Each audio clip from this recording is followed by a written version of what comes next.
Buenas tardes, queridas amigas, queridos amigos, colaboradores de la Fundación, estimados asistentes.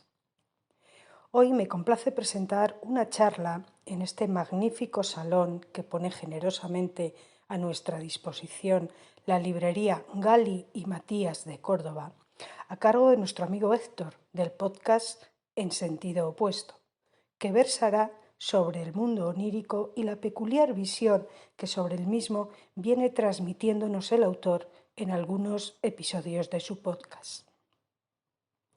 Para la mayoría de vosotros, el ponente no necesita presentación, pues es de sobra conocido como conferenciante oficial de la Fundación Epimeleia, patrocinadora del acto, pero para aquellos que no lo conozcan, yo me atrevería a calificarlo, aunque sé que a él no le gustan etiquetas y su modestia le impide hacer gala de sus variados y vastos conocimientos, me atrevería, digo, a calificarlo de erudito y polímata autodidacta. La visión que aquí nos ofrece Héctor del mundo onírico es una visión que se asombra por el indescifrable misterio de los sueños y que nos remite a un paradigma distinto al de la ciencia actual. Nos conduce a un paradigma mítico en el que el sueño o los sueños son o pueden ser una vía de contacto con lo sagrado, sea esto lo que quiera que sea, al igual que un camino de creatividad y desarrollo personal. Sin más preámbulos y agradeciendo a todos su asistencia, le paso la palabra a nuestro conferenciante. Querido Héctor. Gracias, María del Tránsito. Gracias por tus amables palabras que has logrado, no sé si has logrado colocarle a nuestro público la idea de que yo pueda ser un erudito o un polímata, aunque desde luego pues nunca deja uno de intentarlo, ¿no? Sobre todo si has dicho bien en que soy un autodidacta, aunque también me debo a algunos maestros a los que sería miserable o mezquino, digamos, no recordar. Gracias porque has organizado esta sesión desde mi punto de vista maravillosamente, y la prueba es de las personas del grupo tan nutrido que nos acompaña. Gracias también a la Fundación, una vez más, por estos ciclos de conferencia que viene organizando.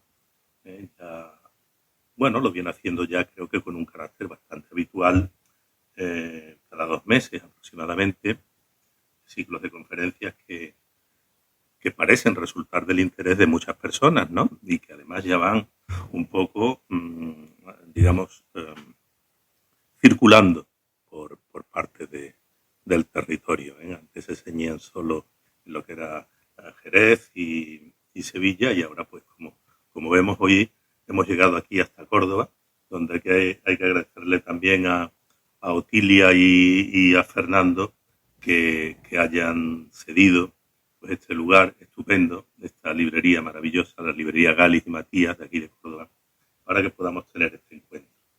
Gracias sobre todo también, pues como no, a vosotros, a vosotras, amigas y amigos asistentes. Bien. El mundo de los sueños es un mundo que forma parte inseparable de nuestra vida. Una parte, digamos, que bastante importante.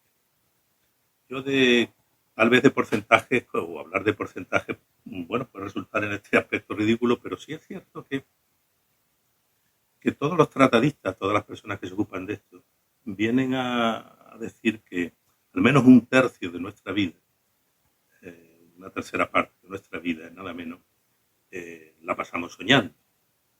Es decir, que una persona, una vida media entre 75 y 90 años, pues imaginaos, ¿no? Puede estar soñando 25 años, 30 años.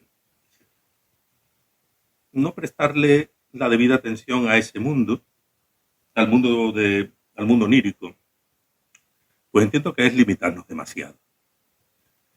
Aún más, aunque le dediquemos atención o no a esa parte onírica, seguro que seguirá influyendo poderosamente en nuestra personalidad, en la totalidad. Hay quien ha afirmado con rotundidad que lo que somos, lo que nosotros inventamos, nuestras reacciones fundamentales, nuestra forma de pensar y de enfrentarnos a las experiencias, En definitiva, nuestra personalidad y nuestro carácter, que es ciertamente el que nos lleva en muchas ocasiones a hacer las elecciones que hacemos, todo ha sido previamente configurado en un mundo de sombras, en un mundo de oscuridad, bajo los párpados, que es el mundo onírico. En el mundo de los sueños se gestan, podríamos decir, y se mezclan y ordenan muchas de las posibilidades que luego se actualizan en la vida de vigilia.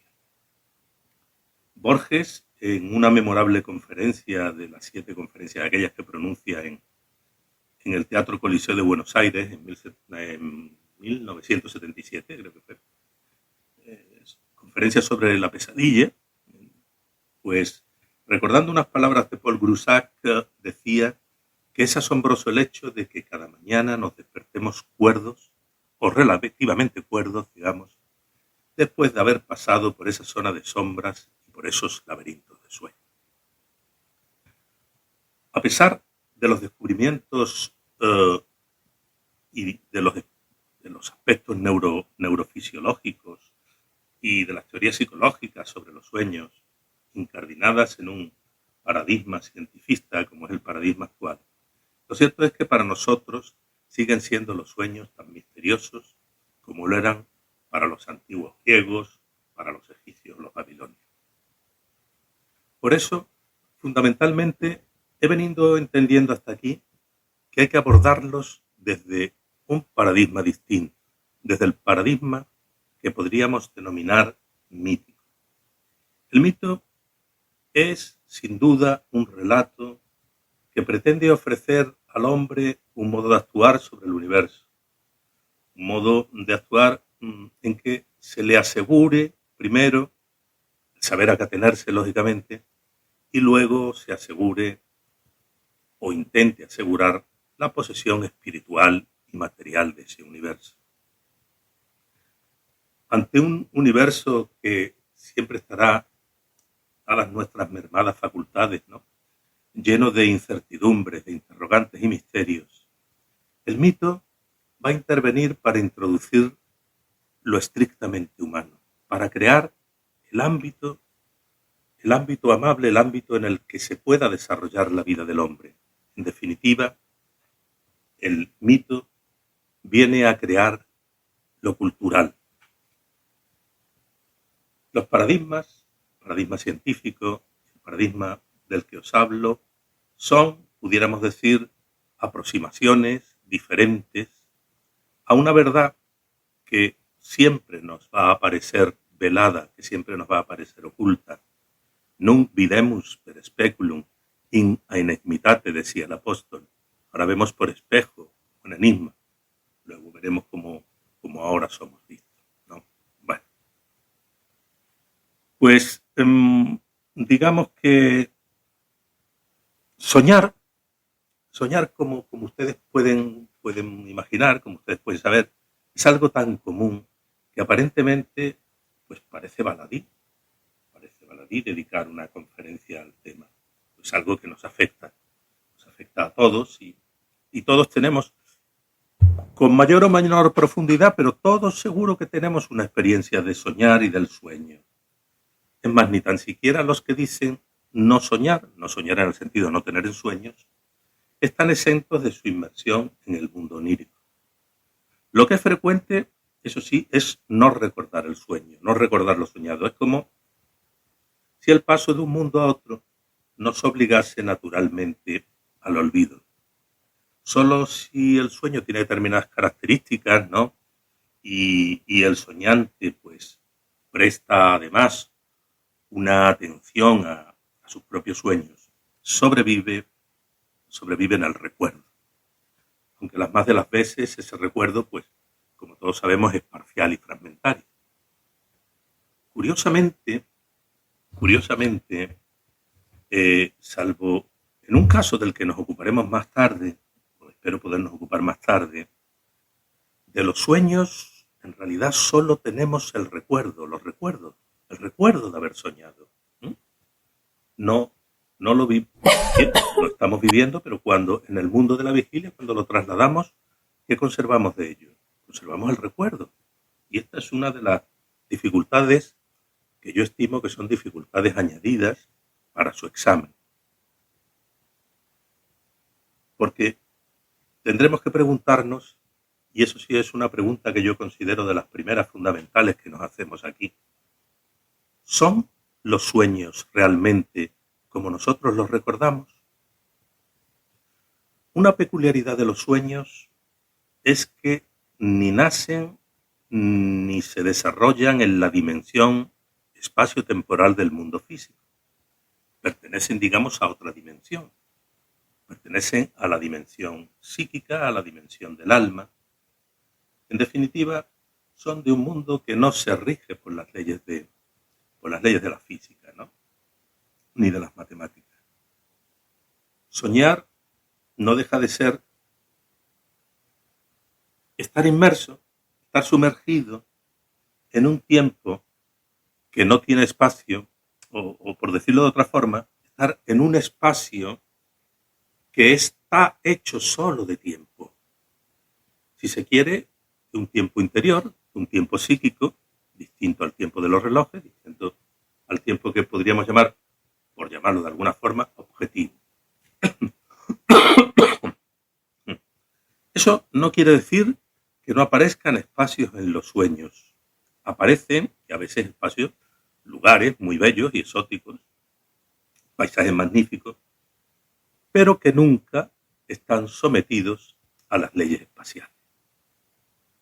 Ni tampoco, por supuesto, como venimos diciendo, al tiempo externo, al tiempo que objetivamente los seres humanos hemos consensuado. Si medimos la duración de un sueño exteriormente por los movimientos oculares, que es una de las cosas que se suelen hacer, ¿no?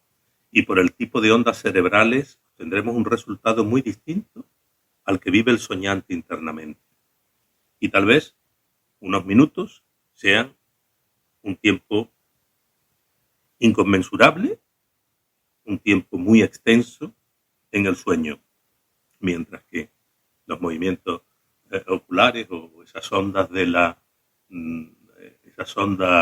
cerebrales que nos detectan que la persona está soñando, pues hayan sido muy breves. El onirismo, podemos emplear esa palabra, ¿no?, de oneiros, como sabéis, una palabra griega que significa sueño. El onirismo, dice Jacobo Siruela en su obra El mundo bajo los párpados, una obra a la que tendremos ocasión de referirnos a lo largo de esta charla, y en más ocasiones. La obra está editada en su editorial, en la editorial de Jacobo Siruela, en Atalanta, y es una buena obra realmente. Pues nos dice Siruela que el onirismo no está gobernado por ninguna ley del mundo material. Los principios rectores del mundo son otros, el mundo de los sueños. ¿Cuáles son estos principios? ¿Cómo podíamos indagar ahí? Desde el punto de vista de la fenomenología del sueño, se ha destacado una de nuestras filósofas más emblemáticas, ¿no? María Zambrano. María Zambrano, quizás una filósofa de la que muchos y muchas hablan y de la que hacen uso, a veces incluso espúreo, pero a la que lamentablemente han leído muy pocos. Tiene un librito que se titula Los sueños y el tiempo, en que se nos dice que si la vigilia nos permite conocer la realidad fenoménica del mundo, los sueños nos permiten conocer la realidad fenoménica de nosotros mismos. Según María Zambrano, el contenido de los sueños suele ser múltiple, pero su forma es siempre única. Siempre aparecemos en el sueño apareciendo. Es decir, nuestra función en el sueño es la de aparecer como espectadores. Yo aquí discrepo hasta cierto punto de la filósofa, porque convertir al soñador en todos los casos en un sujeto pasivo al que acontecen los sueños supone ignorar que hay algunos casos en que el soñador es sujeto activo y configura el mismo sueño. Ya hablaremos más adelante de lo que se vienen denominando los sueños lúcidos y la onironáutica. Pero sigamos con María Zambrano, con su interesante análisis.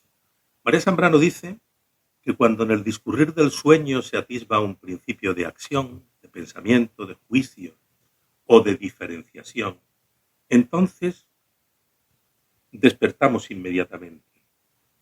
Que esas actividades son imposibles mientras dormimos lo demuestra el hecho de que en mitad de un sueño despertemos cuando estamos en una situación de superar un umbral, de cruzar un pórtico, de terminar la subida de una escalera, etc. ¿Por qué en el sueño no podemos pensar, actuar ni querer? ¿Qué o quién nos priva de ello? Esa es la visión de María Zambrano.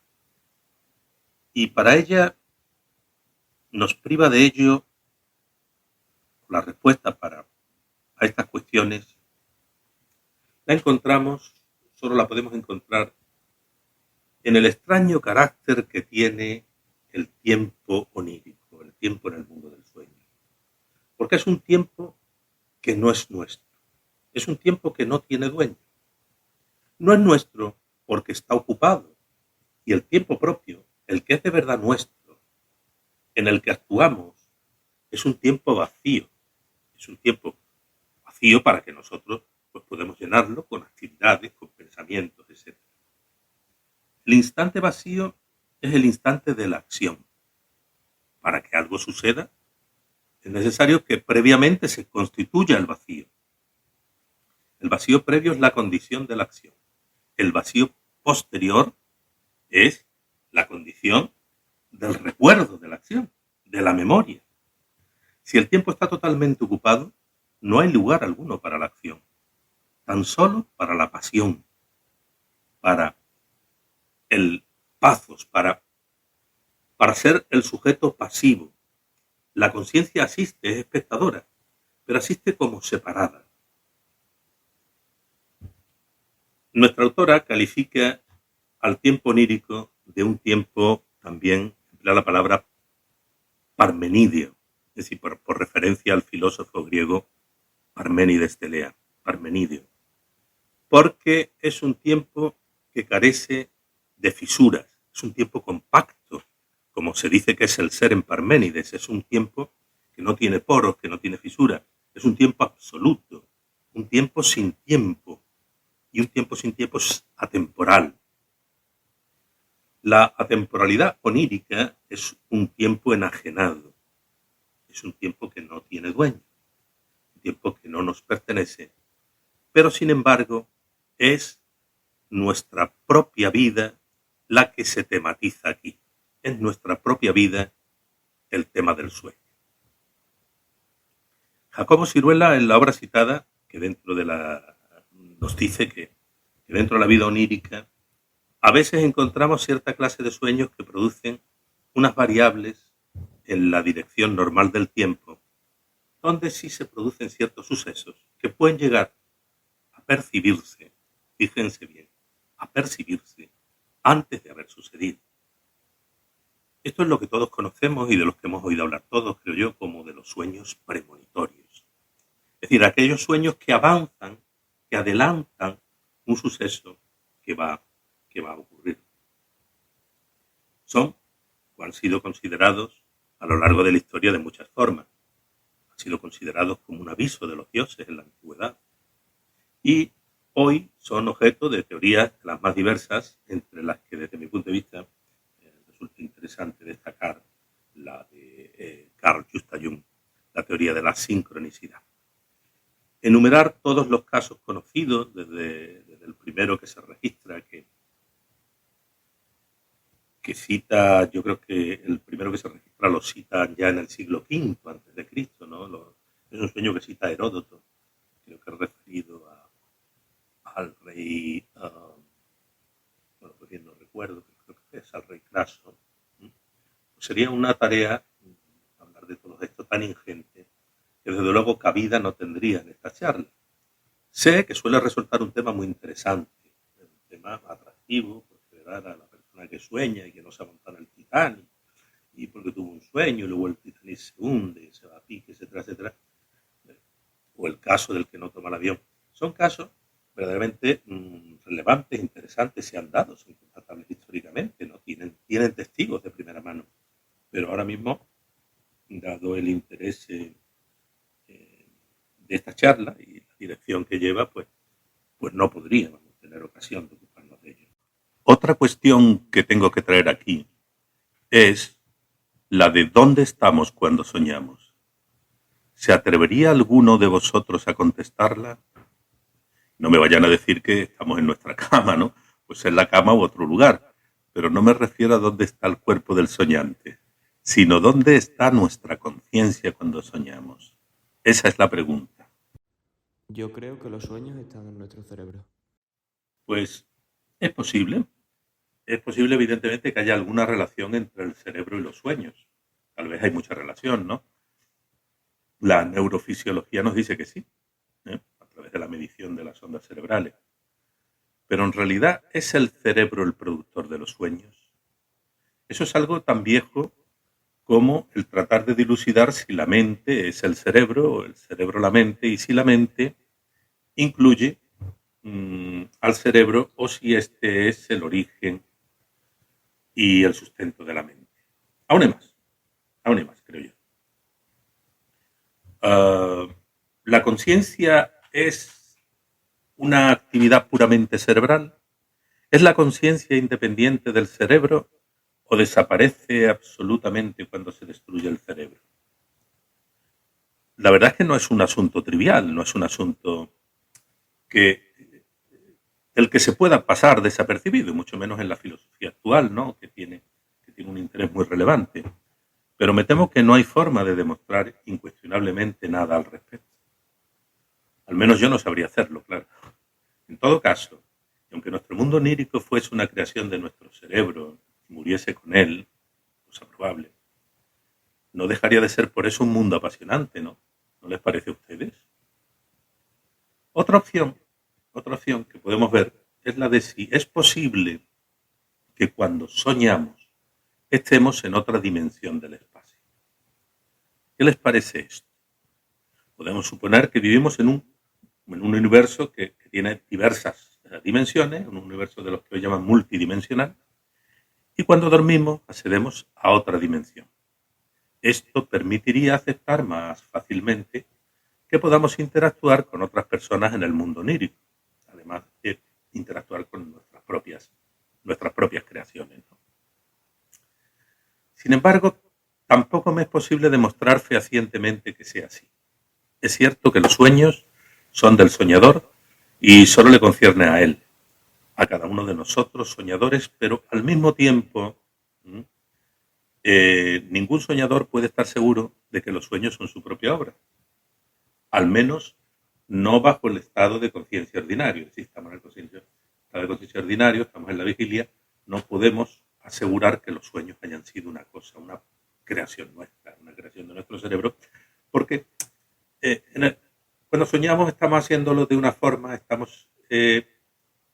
nos rigen otras leyes distintas. No podemos imaginar desde aquí, no podemos saber si aquello es una creación nuestra o no es una creación nuestra. Siempre el sueño, al menos desde la antigüedad, hoy cada vez menos me imagino, por la pérdida del contacto con lo que podríamos llamar sagrado, sea esto lo que quiera que sea, ¿no? Pues para el ser humano el sueño siempre ha tenido que ver con lo sagrado. Es como si el mundo estuviese dividido por un gran abismo y a un lado quedasen los hombres y al otro un mundo envuelto en una densa niebla al que solo pudiesen los hombres acceder a través de un puente inestable. Generalmente acceder a ese otro mundo, pues mientras se sueña, aunque también es evidente que pueden existir otras formas. Pero estas tal vez, ¿no? Tal vez la forma de conectarnos con lo sagrado a través de ese puente que sería el mundo de lo simbólico, el mundo de los sueños, para llegar al otro lado, tal vez esta es la misma imagen que nos hemos creado para la religión. El puente es algo que se crea religando sus elementos para acceder al otro mundo, al mundo de lo sagrado. De ahí la palabra pontífice aplicada a los sacerdotes del colegium sacerdotal más importante de la antigua Roma, los pontífices que viene a significar algo así como los hacedores de puentes. Esa relación del sueño con lo sagrado está seguramente en los albores de la humanidad. Está en los albores de la humanidad. Tenemos algunos testimonios escritos que de hace más de 3000 años, en la epopeya de Gilgamesh, y en ella se narra la llegada de Gilgamesh, que es el mítico rey de Uruk, y su compañero Enkidu al monte Líbano, una montaña sagrada entre los sumerios, donde se disponen a celebrar un ritual. Y en este ritual ellos cavan un pozo, ascienden a la cima de la montaña para derramar una ofrenda de harina y recibir de la montaña un sueño favorable. Y se dice que Enkidu construyó para Gilgamesh una casa del sueño. Una casa del sueño, empiezan a sonarnos este tipo de cosas. Ya lo veremos un poco más adelante, también entre los griegos. Crea una casa de sueño y fija una puerta en el portal y lo tumbó en medio de un círculo que había trazado en el suelo, acostado junto al umbral. Gilgamesh adoptó entonces una posición, la posición del feto, la posición fetal, de las rodillas contraídas hacia la barbilla, y el sueño cayó sobre él. Esto es un ritual que, como otros de su clase, pues servían para invocar a los sueños, y existió también en muchas de las civilizaciones antiguas. Existió en Egipto, donde se nos habla en algunas inscripciones de lugares sanatorios de incubación onírica, es decir, de lugares donde con unos ciertos rituales se dormía para sanar dolencias físicas o dolencias del alma.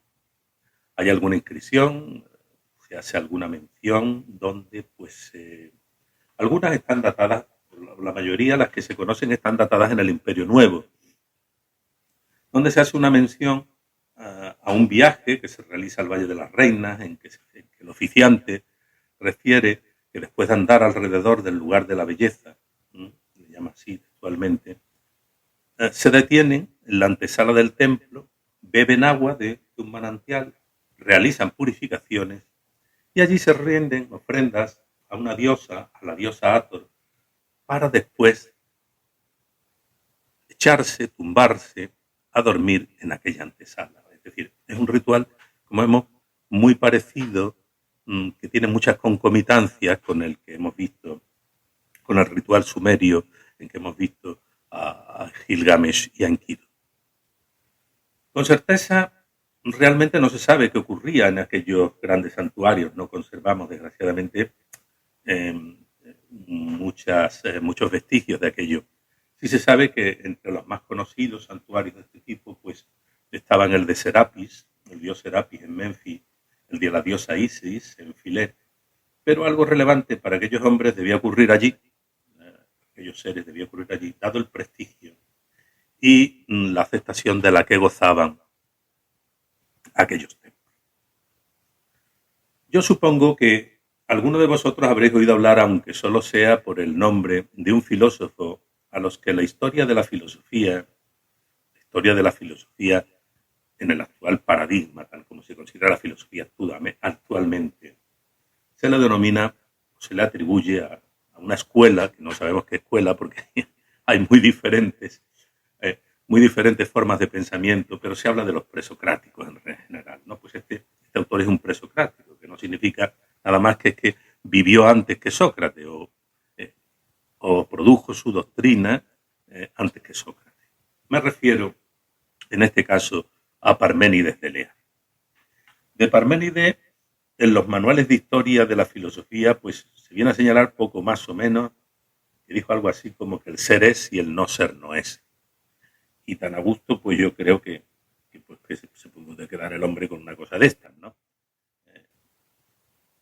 Con ese pensamiento tan ingenioso y tan sofisticado, subió a la cumbre del monte de la sabiduría, no sé si podéis creerlo, y esto es un error considerar a Parménides desde el punto de vista así estrictamente del monismo del ser y demás, porque a Parménides se le está mirando a través de unas gafas de cristal racionalista que ni son de la época, ni nada, son muy desfasadas, no son cronológicamente, y poco o nada dicen de él. Hay un libro magnífico que yo les recomiendo desde ahora, que algunos de ustedes pueden conocer, que se llama En los oscuros lugares del saber. Un libro de Peter Kingsley, que está editado también por Atalanta, y en que se nos muestra a un Parménides muy distinto. Se nos muestra a un Parménides, si se quiere, empleando una palabra de otro contexto geográfico histórico. A un Parménides que, empleando esa palabra, que quizás no haga mucho en Grecia, aunque de alguna forma Dot también en su obra magnífica que he comentado en otras ocasiones, ¿no? Lo griego y lo racional también la emplea. Pero es una palabra buena del este, una palabra que proviene del profundo este, de Siberia quizás, ¿no? Que es la palabra chamán. Parménides puede decirse que era un chamán, era un sanador o un visionario. Se le atribuye, bueno, y es cierto que escribió un poema en 3 partes. Una primera parte en que describe su viaje rumbo a la diosa que no tiene nombre, no se dice el nombre de la diosa. El segundo, donde se habla de lo que la diosa le enseñó sobre la realidad. Y la última parte comienza con las palabras de la diosa, ahora yo voy a engañar. Y describe en detalle el mundo fenoménico, el mundo en el que creemos vivir, que sería el mundo de las apariencias. El viaje es un viaje mítico, lo que no quiere decir que no sea un viaje real. No es un viaje real en el sentido de que no es un viaje que se produce en lo físico, pero el hecho de que sea mítico no quiere decir que sea un viaje real. Recordar lo que hemos dicho de los paradigmas. Muy al contrario de lo que hoy se pueda pensar, este viaje no es ningún recurso literario. En el viaje hay unas jóvenes que guían al viajero, a Parménides. En su momento, Parménides no nos va a decir quién son esas jóvenes, eso saldrá luego a la luz. Estas jóvenes que lo guían salen a la luz para buscarlo y ahora se lo llevan a otro sitio. Dice que salieron de las moradas de la noche y ya sabemos, gracias a los grandes poetas griegos, dónde están estas moradas. Están en las profundidades, los confines de la existencia. Allí donde el cielo y la tierra tienen sus raíces, está el Tártaro. Un lugar al que incluso se dice que los dioses temen ir. Y lo llevan a las puertas a las que acuden por turnos el día y la noche. Cuando emergen para desplazarse por el mundo, sabemos, gracias a estos mismos poetas griegos, dónde están esas puertas. Están en lo más profundo de las profundidades, justo en la entrada de la morada de la noche. Las jóvenes se llevan consigo a Parménides al lugar de donde ellas proceden.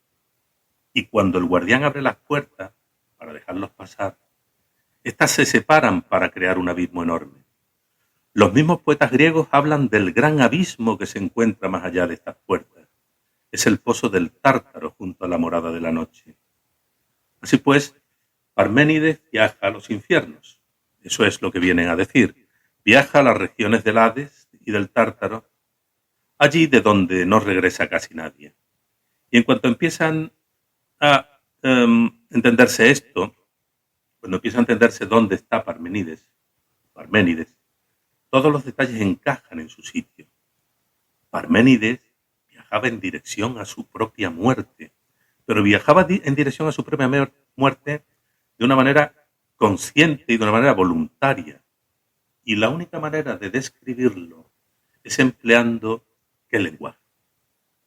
Pues empleando el lenguaje del mito, porque es el mito justamente el mundo de significado que hemos dejado. Las doncellas que Parménides desvela como hijas del sol, que habían abandonado las moradas de la noche hacia la luz, se apartaron entonces los velos de la cara con las manos. Allí estaban las puertas de los caminos de la noche y del día, bien sujetas en su sitio, entre el dintel superior y un umbral de piedra. Se elevan hasta los cielos cerradas con hojas gigantescas. Y las llaves, que ahora abren, ahora cierran, las custodiaba Dité, las custodiaba la justicia, la que siempre exige el pago exacto. Y con dulces palabras seductoras las jóvenes astutamente la convencieron para que retirara inmediatamente para ellas el cerrojo que cierra las puertas. Y cuando las hojas se abrieron, ahora una, luego la otra, haciendo girar en sus gornes huecos como flauta los ejes de bronce, con sus remaches y clavos, formaron una enorme abertura. Las jóvenes siguieron adelante por el camino con el carro y la yegua. Y la diosa, dice el poema, Parménides aquí, y la diosa me dio la bienvenida amablemente. Me cogió la mano derecha entre las suyas y me dijo estas palabras.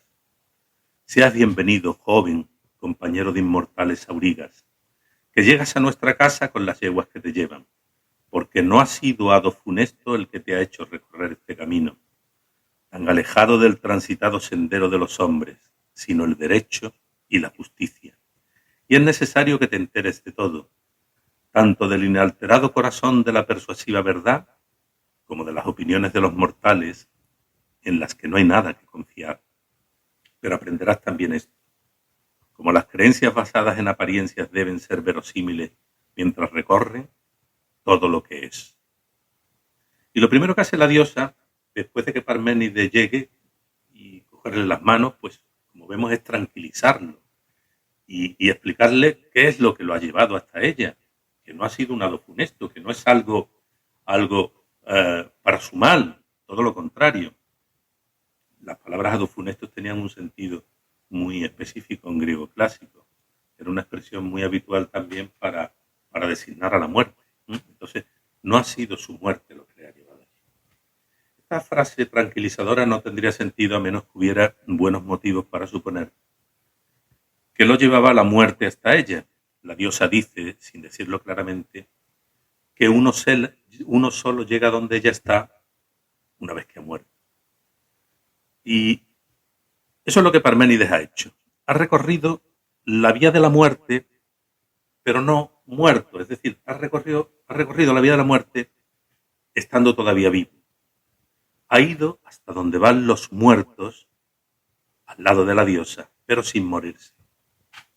Para cualquier otro, el lugar al que ha llegado sería un lugar de muerte, sería un lugar mortal. El inframundo no es solo un lugar de oscuridad y muerte, lo parece desde lejos, solo lo parece desde lejos.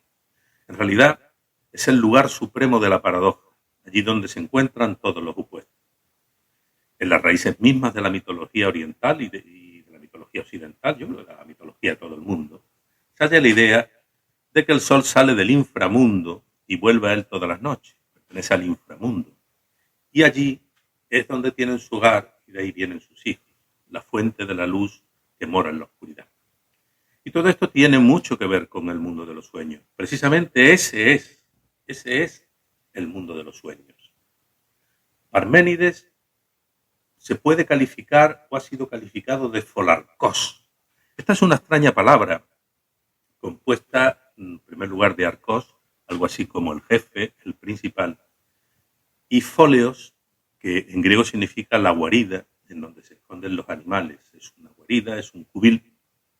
Muchas veces se trata de una caverna. Así que un folarcos sería un jefe de la caverna. ¿Y qué significa esto? ¿Qué significa ser el jefe de una caverna? Los folarcos están muy relacionados con el dios Apolo. Apolo era, entre otras muchas cosas, sanador. Era Apolo Ulios. Y también era un dios de la incubación. Un folarcos es un experto en la invocación. Un experto he querido decir en la incubación de los sueños me refiero. Es un maestro en el arte de entrar en otro estado de conciencia. Ese otro estado de conciencia que es el del sueño. Algunas veces lo hacían para curar a los demás. Pero el principal aspecto de la incubación en realidad no tenía nada que ver al menos con la curación física. Eso era solo una apariencia. Lo más importante era el hecho de que la sanación procede de otro nivel de existencia, de que la sanación procede de otro ámbito. Porque estas personas eran capaces de entrar en el otro mundo y de establecer contacto con lo divino, de recibir conocimiento directamente de los dioses. El sueño, por tanto, lleva a lo sagrado. El sueño lleva al mundo de los dioses. Pero, ¿creen ustedes realmente que esto sigue siendo así? ¿Nos ha abandonado lo sagrado o les hemos dado nosotros la espalda? ¿Vosotros qué creéis? ¿Qué pensáis de esto? En esta sociedad casi todos hemos perdido la fe. La gente ya no se educa en esos valores. Por eso creo que somos nosotros los que hemos abandonado lo sagrado. Es posible que sea como tú dices, pero en realidad aquí no estamos hablando propiamente de fe. La fe es una confianza, ¿no? Es una creencia firme en algo, en lo sagrado, o en que mi pareja no me va a engañar, pero yo hablaba más bien de la experiencia de lo sagrado, experimentarlo humanamente. Bueno, la fe es también un tipo de experiencia. Cierto, y desde luego muy válida y profunda. Pero yo no me quería referir, igual no lo he hecho con claridad, a una experiencia de inmediatez de lo sagrado, a un visionarlo, por decirlo de alguna forma, a sentirlo en nuestro psiquismo. Y eso es algo que puede estar en los sueños, a veces está, y no en todos los sueños. Podríamos hablar, desde luego, durante largo tiempo de las conexiones entre el sueño y lo sagrado, en diferentes civilizaciones antiguas y entre los pueblos más tradicionales, pero resultaría imposible de hacer en el tiempo con que creo que contamos, que ya vamos un poco cogidos de tiempo, y tendremos que conformarnos con unas simples pinceladas. Otro aspecto que no me quiero dejar atrás, aunque sea someramente tratado, es el de la relación sueño y arte. Aquí vemos un cuadro ahora, espero que lo veamos, sí, de John William Waterhouse, un pintor prerrafaelista, que dedica un lienzo a Hipnos y Tánatos, el sueño y la muerte, considerados como jóvenes hermanos por la mitología griega. Este sueño que estamos viendo es Sleep and his half brother, Death, el sueño y su hermanastro, su medio hermano la muerte, que aparecen representados por Waterhouse como dos bellos jóvenes que yacen sobre un lecho. En primer lugar, con el primer plano Hipnos, con su rostro andrógino, relajado y dormido, en la paz del sueño reparador, vestido con una simple túnica que deja al descubierto su pecho, y en su regazo entre sus manos se reúne un descuidado ramo de adormideras. Las adormideras son el símbolo de Hipnos, ¿no? Que también aparece bordado en el tapete de la mesa que hay en el primer plano, junto a la firma del pintor, del autor de Waterhouse. A su lado yace también Tánatos, pero aparece de forma distinta, aparece tumbado, aparece rígido, casi completamente cubierto, como si se tratara de una mortaja. Oscurecido e inerte, claramente sin vida, el rostro es más serio y más varonil. Incluso llegamos a decir, o podemos decir, que es un rostro tétrico, ¿no? La piel es pálida, sin brillo, y los labios, pues, si se fijan bien, parecen como sin vida, ¿no? Los labios secos, sin vida, sin aliento. En fin, en general, tanto el simbolismo como el surrealismo hunden profundamente sus raíces en el mundo de los sueños. Aquí vamos a ver otro cuadro ahora. El artista belga Fernand Knoff, simbolista, lleva el culto a Hipnos hasta sus últimos extremos dentro del proceso de construcción de su compleja personalidad artística. De hecho, según su hermana Marguerite, el sueño era la única divinidad que el artista reconocía como tal. Sus obras son casi siempre enigmáticas y cargadas de metáforas, de alegorías y de analogías combinadas con aspectos que refuerzan su capacidad de seducción. Esos tonos que vemos aquí fríos, el encuadre que es siempre un encuadre original, nunca es un encuadre, digamos, convencional, un encuadre original, moderno, la composición delicada, la sensación también de soledad y abandono que se respira, la ensoñación de la mirada en las mujeres que pinta, esa mirada de mujeres que se ven inaccesibles, y el interés por lo onírico y por lo oculto, pues son signos muy claros del estilo y de la poética pictórica de nuestro autor, Knopf, de Ferdinand Knopf. Uno de sus cuadros más conocidos resume muy bien el inquietante resultado de estas enigmáticas composiciones sobre el sueño. La obra, que es una obra de finales del siglo XIX, se denomina I look my door upon myself, cierro la puerta detrás de mí. Está inspirado en un poema de Cristina Rossetti, la hermana del pintor prerrafaelista, y la obra obtiene de los prerrafaelistas esas características femeninas de rasgos fuertes, de cabello rojizo, el rostro femenino de ojos turbadores que parece hipnotizado, ¿no? ¿No le da a usted la impresión de que está como hechizado? Todo en el cuadro, toda la atmósfera, pues nos transmite un efecto irreal que se refuerza con la sensación de falta de vida. Los colores son fríos, las flores marchitas, la madera resquebrajada, los contornos son contornos borrosos, ¿no? Que confunden la ropa de la mujer, la figura femenina y el fondo, parecen estar confundiéndose, me parece ser lo mismo. Sugieren una presencia inquietante. Parece que la habitación, una vez que cierra la puerta detrás de mí, queda como una presencia espectral dentro de la habitación. Una presencia que se dirige directamente hacia el espectador con una mirada hipnotizante, una mirada que parece hipnotizante e hipnotizadora. Es una mirada siempre ausente.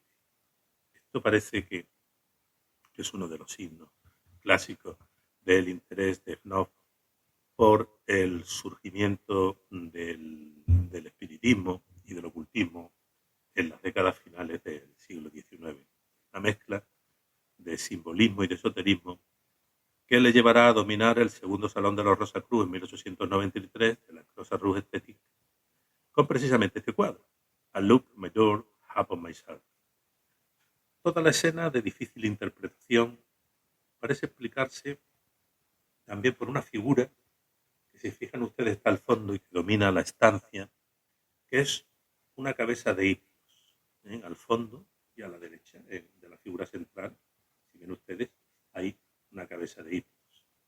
La conexión con el mundo del sueño se establece también a través de las flores, de los lirios anaranjados, delante, y las amapolas junto a la cabeza de hipnos, ambas recogidas en un cuadro también muy, muy famoso de este autor, que se llama Las flores del sueño. Definitivamente, yo creo que la asociación entre Hipnos, el dios del sueño, y el aislamiento interior que sugiere el poema de Cristina Rossetti, busca cerrar la puerta y aislarse en el yo de mí misma, self from myself, es el más profundo interior de la conciencia. Ahora, aquí vemos un cuadro magnífico, un cuadro que a mí me resulta realmente hermoso. Es un cuadro también de un pintor simbolista por excelencia de los... Si hay algún pintor simbolista, este es uno de ellos, que es Pierre Puvis de Chavannes, y el sueño se llama Le Rêve, el sueño, en español. Aquí se nos muestra bajo la luz de la luna, al pie de un árbol, un hombre joven, dormido. A juzgar por su petate debe tratarse de un viajante, incluso para los que tenemos ya cierta edad. Podría ser lo que en tiempos aquí en España le llamábamos un maletilla, un joven que vagabundeaba por los campos, por las ciudades, por las dehesas, para probar suerte donde había ganadería, donde había toros y demás. El joven, dormido, bajo un árbol, en un paisaje un tanto desolado, sueña con 3 mujeres, también jóvenes, volando bajo el cielo estrellado. En el sueño, la primera de ellas porta en sus manos, como ven, unas rosas, evocando el amor. La segunda levanta una corona de laurel, simbolizando la gloria. Y la última parece que esparce las piezas de la fortuna. No sabemos si el viajero va a tener suerte en su viaje, pero todo parece indicar que sí. En el Salón de los Artistas Franceses del 83, 1883, el catálogo que acompañaba esta exposición precisa que el tema representado era el sueño. Se le aparece en sueño el amor, la gloria y la riqueza. Todo en la obra, como ven ustedes, está extremadamente simplificado, con un árbol y algunos arbustos, para darnos alguna referencia, y esa luna menguante, que es la encargada de iluminarlo todo, con esa luz mágica, la luz mágica de la luna. Pues en Povet de Chavant, todos sus temas están inspirados de una u otra forma en la mitología, en la historia de la literatura, y la atmósfera que presentan siempre es esta atmósfera de visión de sueño, es una atmósfera de quietud, en la que las visiones parecen ir siempre más allá del tiempo y del espacio, como ocurre con el mundo onírico. El sueño tiene un papel muy, muy destacado, digamos que es el papel fundamental en el surrealismo.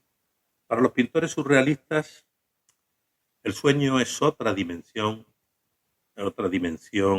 inmanente a la vida humana. Es la otra mitad de la vida, y la mayoría de sus obras se inspiran en el mundo onírico. Son innumerables las obras cuya temática son los sueños, como por ejemplo quiero destacar aquí el magnífico cuadro de Dalí que exponemos. El sueño causado por el vuelo de una abeja alrededor de una granada un segundo antes de despertar, de mitad de los años 40 del siglo pasado. Que si seguimos una reseña de la obra que se hace oficialmente en el museo donde está expuesta en el Thyssen-Bornemisza, dice que Gala, la mujer y musa de Salvador Dalí, está levitando dormida sobre una roca en un paisaje marino en el que reina la calma. Bajo su cuerpo desnudo flotan también 2 gotas de agua y una granada en torno a la que revolotea una abeja. El zumbido de la abeja provoca un sueño en Gala que se materializa en la parte superior por la explosión de otra granada, de la que sale, cuando hablamos de granada, como ven ustedes, de granada de la fruta, no una explosión de una granada de armas, de la que sale un pez, de cuya boca a su vez surgen 2 enfurecidos tigres. Y eso sí, aquí hay un arma de guerra y una bayoneta. En este arma, el que un segundo más tarde despertará a Gala, el arma de su arma, es la que la despertará un segundo más tarde de su plácido descanso. Christopher Green ha analizado detenidamente la relación de esta imagen con los textos de Sigmund Freud sobre la interpretación de los sueños, tan esenciales para comprender el arte de Dalí. No en vano, el método, como el autor le llamaba, el método paranoico crítico, inventando por el pintor siguiendo teorías freudianas la interpretación de los sueños, según el cual cada imagen o asociación de imágenes podía ser sometida a dobles, incluso triples, cuádruples lecturas, fue su aportación fundamental al movimiento surrealista. En este sueño, que tiene lugar a plena luz del día, Dalí pretendía, según explicó algo más tarde, unos años más tarde, poner en imágenes por primera vez el descubrimiento de Freud del típico sueño con un argumento largo, pero consecuencia de la instantaneidad de un accidente que provoca el despertar. Así como la caída de una barra sobre el cuello de una persona dormida provoca simultáneamente su despertar, y el final de un largo sueño que termina con la caída sobre ella de la cuchilla de la guillotina, el ruido de la abeja provoca aquí la sensación del picotazo que despertará a Gala. Entre los muchos pintores surrealistas, a mí siempre me han interesado los cuadros de Paul Delvaux. Esos ambientes nocturnos, con sus mujeres en su mayor parte desnudas, algunas en una actitud de ofrecerse y otras en una actitud hierática, la actitud de las diosas griegas, de las diosas de la antigüedad, esas casas cerradas, con luces cálidas tras las ventanas, la luna en sus diversas fases siempre presente, las perspectivas imposibles y una arquitectura y unos espacios que mucho nos recuerdan, en ocasiones, a los que creó Giorgio di Chirico. Aquí, a título de ejemplo, hemos traído la obra A todas luces, que está fechada en 1962. Podríamos seguir citando obras pictóricas relacionadas con lo onírico y esta charla sería interminable. Hemos hablado de los sueños en la pintura y de los sueños como inspiradores de la pintura y sin embargo hasta ahora nada he dicho acerca del mundo onírico en la literatura. En el libro de los sueños, se titula así, es un libro de los sueños, Borges dejó escrito que los sueños constituyen el más antiguo y el no menos complejo de todos los géneros literarios. La relación entre sueños y literatura era tan interesante para el escritor argentino que en esta antología de los sueños recoge más de un centenar de textos donde se explora este vínculo desde todos los ángulos posibles. Algunos de los ejemplos son realmente sorprendentes. Por ejemplo, por poner algún ejemplo, en el capítulo 5 quinto de El sueño del aposento rojo de Cao Suekin, el personaje principal, Jai Baju, sueña con el destino de alguno de los casi 500 personajes de la novela. Y también está presente en esta novela el sueño infinito de Pao Yu, que consigue lo infinito a través del círculo. Pero lo consigue no de esa forma, o sea, sino que lo consigue dentro del propio sueño, pero no siempre que no se aparte del sueño. Otro ejemplo fascinante también pues, es el relato pequeño de Herbert Alan Gill. Ese es muy conocido y muy citado por Borges, en el que Chuan Tzu despierta de un sueño y en ese sueño ha soñado con una mariposa, pero cuando despierta del sueño no sabe si soñó ser mariposa o si es una mariposa ahora la que sueña con ser el hombre, con ser Chuan Tzu. Coleridge, que escribió que las imágenes de la vigilia inspiran sentimientos y que en los sueños los sentimientos generan imágenes, protagoniza uno de los grandes episodios de la relación entre literatura y sueños. El poeta inglés soñó con un poema de unos 300 versos, pero al despertar lo recordaba con mucha claridad, lo recordaba y se puso a escribirlo. ¿Qué ocurre? Lo que nos ocurre a muchos cuando tratamos de recordar los sueños que recordamos vívidamente cuando despertamos, pero hay una causa que nos interrumpe. Mientras él escribía, hubo una visita, una inoportuna visita en este caso, y que lo interrumpió y después ya no pudo seguir porque no recordaba el resto. Solo pudo escribir unos 50 versos de un inconcluso poema, quizás de los más famosos de Coleridge, que se llama Kublai Khan. La pesadilla también ha sido una gran engendradora de relatos de terror. En una reunión donde se encontraba Mary Shelley con su esposo Percy Shelley, con Lord Byron, se propusieron escribir un relato de terror. En aquel año, que se ha denominado el año sin verano, bueno, ya saben ustedes que hubo una explosión de un volcán que dejó prácticamente cubierto de cenizas pues prácticamente casi todo el mundo y parte de Europa fue muy afectada y no hubo verano, ese año no subieron las temperaturas lo suficiente. Un año, se le llama precisamente así el año sin verano. Y estos autores estos grupos de amigos ingleses estaban todos recogidos en creo que fue, no recuerdo ahora mismo si era en Suiza o cerca del lago o Locarno o era en Italia, no me acuerdo.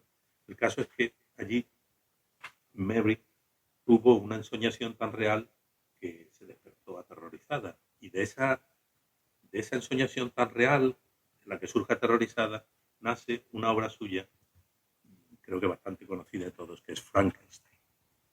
También esto pues se le atribuye a Robert Louis Stevenson que toda la trama del extraño caso, el Dr. Jekyll y Mr. Hyde, surge precisamente después de soñar en repetidas ocasiones con el personaje del malvado Hyde. Podemos citar muchísimos ejemplos. Por ejemplo, toda la obra de Kafka tiene ese aire de pesadilla. Pero si hay un libro, entre otros, en lo que escribió, que tiene un carácter de ensoñación, es Cuadernos en octava, que recoge unos apuntes breves e inconexos, a veces sin sentido, como si los hubiese presentido todo en sueños. Hay muchos de los cuadernos en octava en el onírico relato de Borges titulado Ragnarok. Y también hay un aire de pesadilla de fondo. Y parece que sí, que también surge de un sueño, así lo confiesa el escritor argentino, el autor Julio Cortázar, en su cuento Casa Tomada. Ahí, confiesa haber soñado con esta situación, pero ese desasosiego de no saber qué es lo que invade la casa, esa casa que poco a poco va dejando de tener que ser desalojada por sus habitantes, porque hay algo que no se explica en todo el relato. Eso que invade la casa solo puede provenir de una inspiración verdaderamente artística. No hemos hablado del romanticismo, pero en el romanticismo los sueños es cuando empiezan a valorarse como una importante fuente de inspiración. Como ha señalado el profesor Rogelio Reyes, hay que esperar al romanticismo para que el sueño adquiera un valor positivo que hasta entonces no había tenido. Para el escritor romántico, el sueño será mucho más que un soporte retórico para otorgar credibilidad poética a las invenciones alegóricas o a los caprichos de la imaginación. Por vez primera, en la historia literaria, las experiencias oníricas ya no serán un medio, sino que más bien se convertirán en un fin en sí mismo. Y así lo define Gerard de Nerval en su Aurelia, por ejemplo, y así entre nuestros autores, pues Becker es sin duda el mayor representante de esa literatura que entronca directamente con el mundo de los sueños.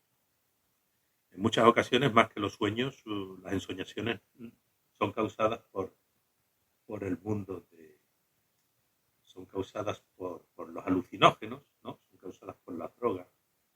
Algo de esto aparece en el sueño parisien de Charles Baudelaire, Las flores del mar. Y a partir del siglo XX, con la teoría de Sigmund Freud, que considera los sueños como una forma de satisfacer los deseos reprimidos, y con el surrealismo, que los incorpora como una parte fundamental del proceso creativo, los sueños acaban por afianzarse como una de las herramientas de inspiración más poderosas con las que cuenta el escritor. En fin. También hay obras que, sin estar inspiradas en sueños del autor, sí que exploran las relaciones entre la realidad y el mundo de los sueños. Podríamos hablar de Lewis Carroll, ¿no? Con su Alicia en el País de las Maravillas, Alicia a través del espejo. Yo no quisiera dejar de mencionar aquí, entre los muchos autores cuya obra se relaciona con este mundo onírico, a Howard Phillips Lovecraft. Prácticamente toda su literatura parece que esté extraída de sus pesadillas. Pero muy concretamente escribió algunos cuentos específicamente oníricos que son Más allá del muro del sueño, A través de las puertas de la llave de plata y a ver cómo es la búsqueda onírica de las desconocidas ciudades de cadáveres, la búsqueda onírica de la desconocida. En estos relatos, pues el escritor provoca que quien los lea se confunda y se pierda entre lo que es lo fantástico y lo que es lo real. Pero al mismo tiempo sí que nos hace preguntarnos si lo que soñamos realmente está dentro de nuestra mente o si es posible que suceda. Randolph Carter, el personaje que él crea, que puede ser un heterónimo suyo perfectamente, es el soñador que recupera esa llave de plata, que lo introduce en ese mundo onírico que había vivido en su niñez, y con ella visita muchas ciudades fantásticas, pobladas de extraños habitantes, etc. Los tres cuentos específicamente del sueño de Lovecraft, pues provocan que nos cuestionemos nuestra propia realidad, sobre todo cuando llegamos a tener sueños que no se sienten como tal, y nos surge una inquietante pregunta. ¿Existirán criaturas tan peligrosas en el plano astral que esperan a que nos demos cuenta de que todo es posible mientras dormimos? Esta es una de las ideas que están en la mente y que se deslizan siempre en las obras, la literatura del autor norteamericano. También hay un autor contemporáneo que introduce el mundo de los sueños en sus novelas y relatos cortos de una forma muy sutil y que lleva a sus personajes a pasar de la realidad de forma casi imperceptible a las vivencias oníricas, confundiéndose a veces los dos planos, el plano de la realidad y el mundo de los sueños. Me refiero a Haruki Murakami y a novelas como 1084, La crónica del pájaro que da cuerda al mundo, After Dark, etc. Y son una buena prueba de ello. Hay críticos que atribuyen a una tradición antigua, una tradición religiosa sintoísta, latente en toda su obra, este recurso continuo al mundo de los sueños. No quisiera terminar sin hablar, aunque sea someramente, del extraordinario e interesante mundo de los onironautas. Muchos de vosotros seguro que os preguntáis ¿qué es eso de los onironautas? ¿Qué es ser un onironauta? Es difícil la pronunciación a veces. La etimología de la palabra pues ya nos da una orientación. Oneiros, que es sueño, en el sentido de ensueño, lo que se sueña, y nauta es, en latín, el término para navegante, para el que navega, para el marino. Sería algo así como el navegante de los sueños, la persona que es capaz de navegar a través de los sueños. ¿Y se puede navegar por los sueños? Esto nos lleva, o nos va a llevar a un concepto que hoy día está bastante extendido, que es el de los sueños lúcidos. Un sueño lúcido es aquel en el que el soñante se da cuenta de que está en un sueño, se hace consciente de que sueña. Esto puede darse en diversos grados. Puede darse uno cuenta que está en un sueño, pero rápidamente ser absorbido por el sueño y perder esa conciencia. O puede mantenerse durante un periodo de tiempo suficiente para dirigir el sueño, para manejarlo. Es obvio que en un mundo como el de los sueños, en el que no rigen, ya lo dijimos, ni las leyes físicas, ¿no?, del mundo material, con alguna práctica, dicen los onironautas avezados, que se pueden llevar a cabo multitud de acciones imposibles de realizar en el mundo de la vigilia, como son las de volar, descender a las profundidades marinas, atravesar sólidas paredes, viajar a mundos desconocidos. Incluso hay onironautas que dicen que tienen verdaderos encuentros, que se ponen de acuerdo antes de dormir para tener encuentros en determinados lugares, en lugares específicos, en el que coinciden. Yo esto he oído hablar de ello, he oído hablar a las personas que supuestamente lo tienen, pero claro, no podría decir nada más de ello. Hay un manual muy interesante que se obtiene, o antes al menos se obtenía gratuitamente en internet, porque su autor lo ofreció así, de forma muy altruista, en una página de onironautas. Creo recordar que la página era onironautas.org. Onironautas.org, sí. Ya hace tiempo que no la veo, pero creo que esa era la página.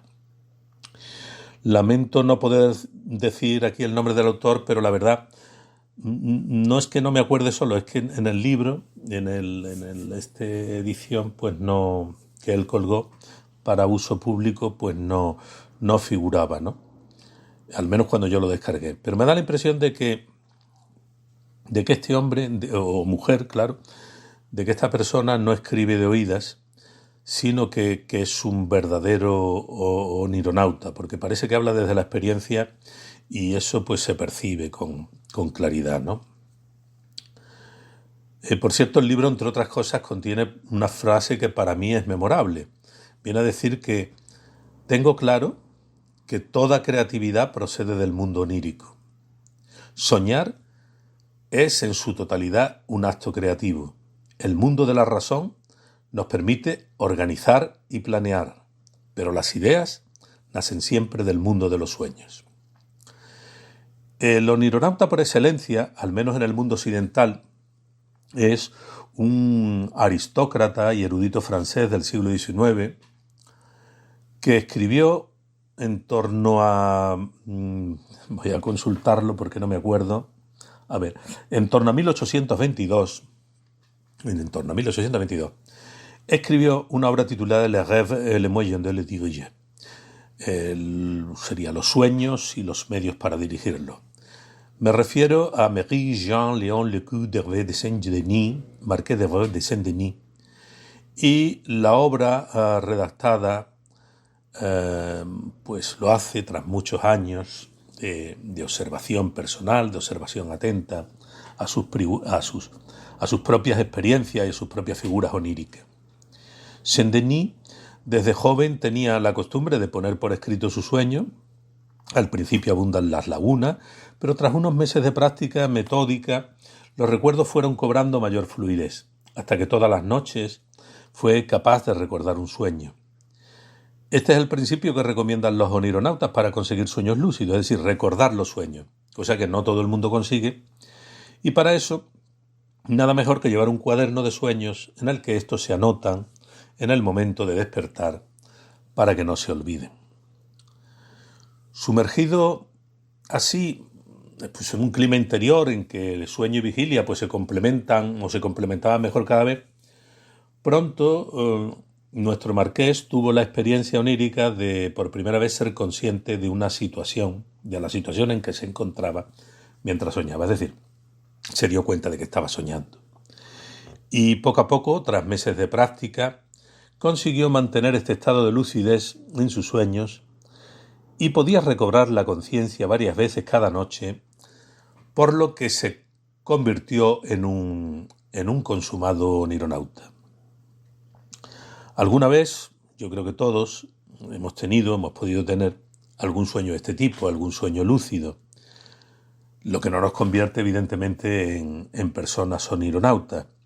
Hay personas que tienen una predisposición, una facilidad innata para cobrar conciencia de sus sueños y otras que cuentan o que contamos con menos predisposición, pero que podemos suplirlos con un interés notable, constante y diario en el mundo de los sueños y con la realización de una serie de prácticas de recuerdo y de ejercicio para cobrar esta lucidez en el sueño, durante el periodo de sueños. He oído decir de algunos onironautas, de ellos, de primera mano, de personas que se consideran onironautas, cosas que parecen increíbles. Lo que no quiere decir que lo sean, pueden ser perfectamente creíbles. Todos coinciden en el mismo consejo para los que comienzan, que es interesarse por los sueños, tratar de recordarlo, llevar un diario de sueño, saber vivir de una forma relajada, de una forma pasible, sin muchas ambiciones, y practicar con mucho tesón, pero sin ansiedades. Bueno, aquí hay muchas más cosas, pero eso requeriría de una larga charla por parte de un experto, y yo, desgraciadamente, pues, aunque tenga algunas nociones de esto, pues no soy ningún experto. Yo creo que esta charla se ha alargado ya lo suficiente, que hasta aquí he llegado yo, creo que no doy más, y espero que les haya agradado y que les pueda resultar útil para darle importancia en toda la medida que lo requiere, que es bastante, a esa otra media parte de nuestra vida que a veces ni recordamos, pero que influye tremendamente en toda nuestra forma de ser, en todo nuestro carácter, en todas las decisiones que tomamos. Muchas gracias por su atención.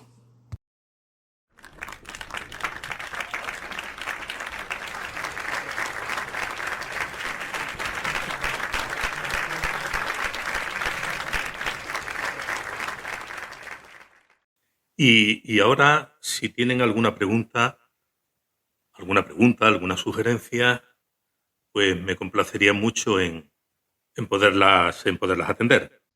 Perdone, yo quería hacer una aportación a la referencia que usted ha hecho a la creación de Frankenstein. Efectivamente, fue en el año 1816, un año que no hubo verano porque la explosión de un volcán en Indonesia, cubrió casi toda la tierra de ceniza. Los autores estaban en Villa Diodati, cerca de Ginebra. Efectivamente, efectivamente así fue. Gracias por su amable y erudita explicación, muy amable, por supuesto. Ahora recuerdo que fue en Villa Diodati precisamente y que también estaba entre ellos, si mal no recuerdo, el secretario de Byron, el secretario Lord Byron, Polidori, que también escribió en una de esas pesadillas que tuvo allí, también escribió una historia sobre vampiros. Muchas gracias, señora, muy amable. Yo quisiera saber si es posible tener sueños lúcidos con frecuencia y qué entrenamiento requiere. ¿Me podría recomendar algún libro? Pues como ya les he dicho, yo no soy un experto en el tema, desde luego. Sí tengo nociones porque he tenido contacto con algunas personas que practican la onironáutica, son onironautas y suelen tener frecuentes sueños lúcidos. Y lo que siempre me han dicho, el consejo fundamental es llevar un diario de sueño. Es decir, llevar un diario y hacerse pues una especie de planificación, tratar de, pues no sé, en la primera semana tratar de recordar un sueño y anotarlo, ir subiendo poco a poco para que todas las noches pues se puedan ir recordando sueños, llegar a 2, 3 sueños por noche. Y aparte de eso, pues muchos ejercicios de relajación, llevar una vida pues más o menos serena, dormir la parte del sueño que parece que sostienen los sueños lúcidos, eh, se producen pues una vez pasadas unas horas del sueño, ¿no? Y sobre todo si una persona se despierta por la mañana y se vuelve a acostar inmediatamente después de haber hecho alguna tarea y cae en un estado de somnolencia y puede entrar en un sueño lúcido con más facilidad. Es decir, hay técnicas para ello. Un libro muy conocido y que yo le recomendaría es de un psicofisiólogo norteamericano que se llama Stephen LaBerge, y que tiene un libro muy interesante porque explora todo el mundo de los sueños lúcidos. Se llama así precisamente, ¿no? Exploración de los sueños lúcidos, la guía más completa, teórica y práctica. Yo creo que por ahí, pues, si está usted interesado, pues podría empezar. Gracias. Bueno, pues si no tienen ustedes más preguntas, yo le quiero agradecer de nuevo a Maritránsito, a María del Tránsito, esta organización y la organización de la conferencia en nombre de la Fundación Epimeleria, por supuesto a Otilia y a Fernando por este magnífico lugar en el que hemos disfrutado y hemos estado muy cómodos, la librería Gali y Matías, y agradecerles de nuevo, pues por supuesto a todos ustedes por su presencia. Muchas gracias de nuevo.